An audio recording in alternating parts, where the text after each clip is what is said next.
所周围的温度也有了大大的提升。韦德在附近又收集了一些木棍，搬运回至露营地，用斧头将其劈砍开来，提前放在火堆旁烤干。忙碌了一天的男人开始准备晚餐，用小刀将细树枝一端削尖，从背包里拿出提前备好的三文鱼，撒上调料腌制它个25-10分钟。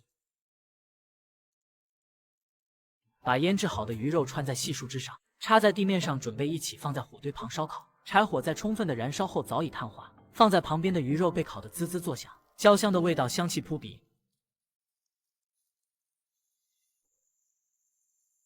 被烤得外焦里嫩的鱼肉看着也是食欲满满。韦德坐在庇护所内，手拿美味的烤鱼肉，大口大口地往嘴里炫，看得我也是流下了嘴馋的口水。深山的丛林里，夜晚来的总是悄无声息。吃着美味的男人躺在屋内烤火取暖，随着天色慢慢地暗了下来。为了确保火堆能够燃烧一夜，韦德再次收集来一些树枝，放在火堆上备用。